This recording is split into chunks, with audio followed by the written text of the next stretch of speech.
என்னை தேடும் இறைவனே, உம்மை நாடி வருகிறேன். என்னை தேடும் இறைவனே, உம்மை நாடி வருகிறேன். புதிய ஏற்பாட்டில் உள்ள அப்போஸ்தலர் நடபடிகளின் குறிப்புரை. அப்போஸ்தலர் என்ற சொல் அனுப்பப்பட்டவர் என்று பொருள்படும். யார் யாரால் எதற்காக அனுப்பப்படுகின்றனர்? கிறிஸ்துவை ஏற்றுக்கொண்ட சீடர்கள் கர்த்தராகிய இயேசு கிறிஸ்துவால் அனுப்பப்பட்டனர். எதற்காக அனுப்பிவிடப்பட்டனர்? கிறிஸ்துவையும் அவரால் அருளப்பட்ட இரட்சிப்பையும் உலக மக்கள் அனைவரிடமும் அறிவிப்பதற்காக அனுப்பப்பட்டனர். நடபடிகள் என்பது நடவடிக்கைகள் அல்லது செயற்பாடுகள் என்று பொருள்படும். அப்போஸ்தலர் எவ்வாறு ஊர் ஊராக சென்று நற்செய்தியை சொன்னார்கள்? அதனால் ஏற்பட்ட விளைவுகள் யாவை? அவற்றை சீடர்கள் எவ்வாறு எதிர்கொண்டனர் என்பனவற்றை இந்நூல் விளக்குவதால் இது அப்போஸ்தலருடைய நடபடிகளாயிற்று. இதனை எழுதியவர் லூக்கா என்ற மருத்துவர். இவர் ரோம பேரரசில் அதிபதியாக இருந்த தெயேப்பிலு என்பவருக்கு இந்நூலை எழுதி அனுப்புகிறார்.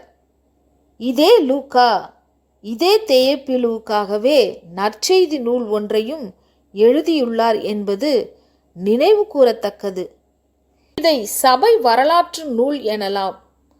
கிறிஸ்துவுக்கு பின் அவரை ஏற்றுக்கொண்ட மக்கள் ஆங்காங்கே கூடி ஆராதித்த போதுதான் சபைகள் தோன்றின. இவற்றை தோற்றுவித்த போது ஏற்பட்ட இடர்பாடுகளை இந்நூலில் காணலாம். கிறிஸ்து உயிர்த்தெழுந்த பின் பரமேறுதலையும் பரிசுத்த ஆவியானவர் அருளப்படுகிறதையும் பேதுரு வல்லமையாய் ஊழியத்தை ஆரம்பிப்பதையும் இந்நடபடிகள் நூல் முதலாவது கூறுகின்றது. அதன் பின் பவுலை குறித்தும் அவர் தம் ஊழியத்தை குறித்துமே இந்நூல் பெரும்பாலும் பேசுகிறது. ஆன்மீக சுவையுள்ள இந்நூலை நீங்களும் விரும்புவீர்கள் என்பது திண்ணம். ஆகஸ்ட் 10ஆம் நாள். இன்றைய தியானத்தின் தலைப்பு தேவனுடைய ராஜ்யத்துக்குரியவை. வாசிக்க வேண்டிய திருமறை பகுதி அப்போஸ்தலர் முதல் அதிகாரம் முதல் 5 வசனங்கள். இயேசுவானவர் தேவனுடைய ராஜ்யத்துக்குரியவற்றை அவர்களுடனே பேசினார். அப்போஸ்தலர் முதல் அதிகாரம் 3ஆம் வசனம். தேவனுடைய ராஜ்யத்துக்குரியவை. கிறிஸ்து உயிர்த்தெழுந்த பின் 40 நாட்கள் அப்போஸ்தலருக்கு தரிசனமானதோடு தேவனுடைய ராஜ்யத்துக்குரியவற்றை குறித்து அவர்களுடனே பேசினார். தேவனுடைய ராஜ்யம் என்பது நாம் நித்தியமாய் வாழப்போகும் பரலோக ராஜ்யத்தை குறிக்கும் என்றாலும் நம்முடைய உள்ளங்களில் தேவன் இருந்து நம்மை ஆளும் ஆட்சியையும் குறிக்கும்.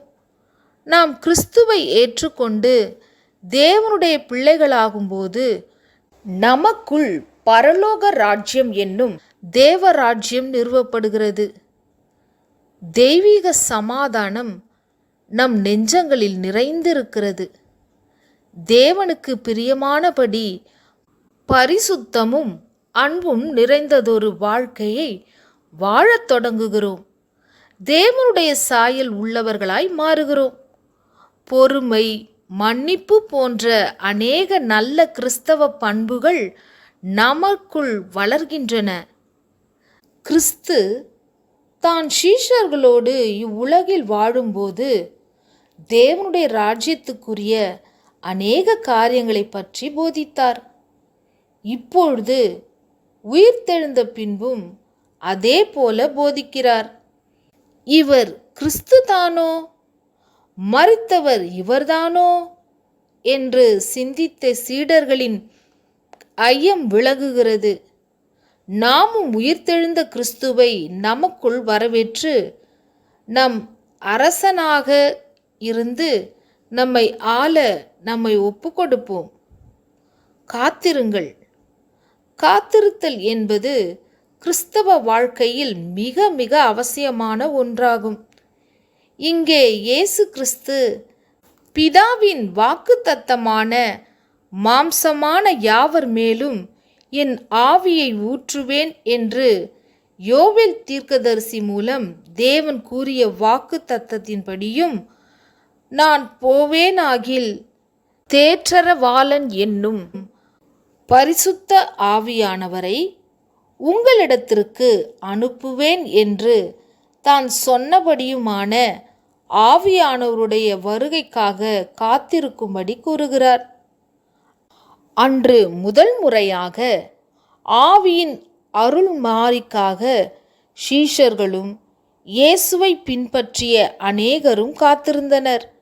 நாமும் கூட ஆவியானவர் நம் உள்ளங்களிலிருந்து நம் பிரச்சனைகளுக்கு தீர்வு கூற வேண்டுமென்றால், நம் வாழ்க்கை பாதையில் வழிநடத்த வேண்டுமென்றால் காத்திருப்பது, தேவனுடைய பாதத்தில் காத்திருப்பது தேவையான ஒன்று என்பதை புரிந்து கொள்வோம். காத்திருப்போருக்கு மட்டுமே வெற்றி சிறகுகள் முளைக்கும். காத்திருப்போருக்கு மட்டுமே வெற்றி சிறகுகள் முளைக்கும். காத்திருந்து பலனடைவோம், கழுகை போல் உன்னதத்தில் பறந்திடுவோம். காத்திருந்து பலனடைவோம், கழுகை போல் உன்னதத்தில் பறந்திடுவோம். கடைசி காலம் நெருங்கிற்றே, கர்த்தரின் வருகை சமீபமே. கடைசி காலம் நெருங்கிற்றே, கர்த்தரின் வருகை சமீபமே. ஜெபம். இறைவா, என்னுள் வாரும், என்னை ஆளும். நீர் என்னை முழுவதுமாய் ஆட்கொள்ள வேண்டுமென என்னை அர்ப்பணிக்கின்றேன். ஆமேன்.